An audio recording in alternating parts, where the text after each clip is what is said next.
pretend to be okay with my husband's family, but I honestly think they're disgusting. I was sitting at another family dinner last Sunday, forcing a smile while my mother-in-law made another innocent comment about how lucky it was that our daughter Emma got her father's eyes instead of mine. That's when I realized I couldn't do this anymore. For 3 years, I've been the perfect daughter-in-law. I show up to every birthday party, every holiday, every random Sunday dinner. I bring homemade desserts, I help with dishes, I laugh at jokes that aren't funny, and I bite my tongue when they say things that would make anyone else walk out the door. But here's what my husband, David, doesn't know. I absolutely despise his entire family. It started at our wedding reception. David's mom, Patricia, pulled me aside and said, and I quote, "I'm just so relieved Emma looks like our side of the family."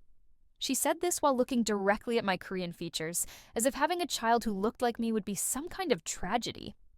Then there's David's dad, Robert. Last Christmas, after a few too many beers, he cornered me in the kitchen and asked if I used to be something else before I met David.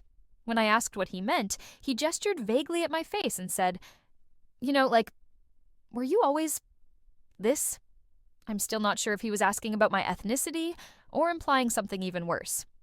David's sister Jessica is perhaps the worst of them all.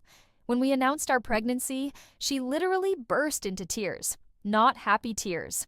Devastated tears. She sobbed that she always thought she'd have the first grandchild and that we ruined her timeline. She was 19 and single at the time.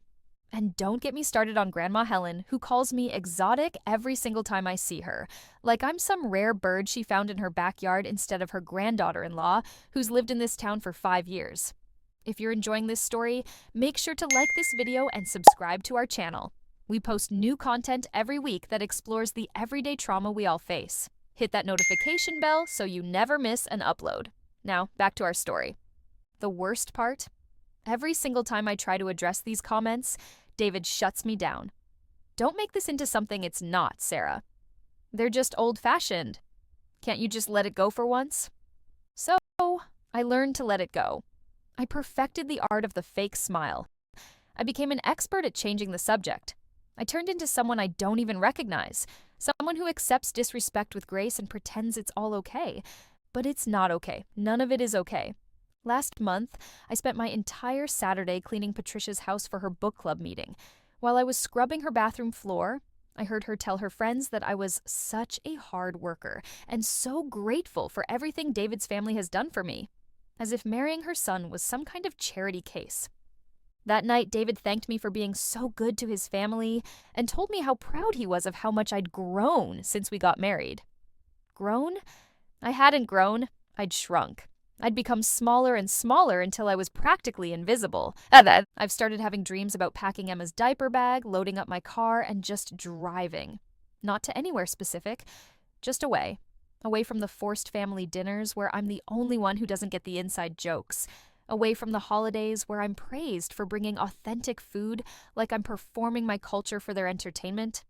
I love my husband, but I'm tired of loving him at the expense of loving myself.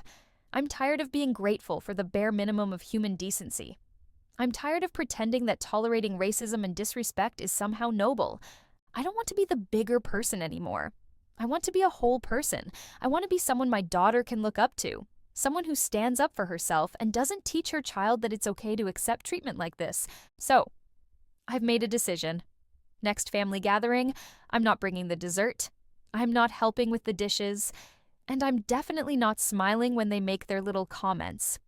It's time to stop pretending, and I'm terrified about what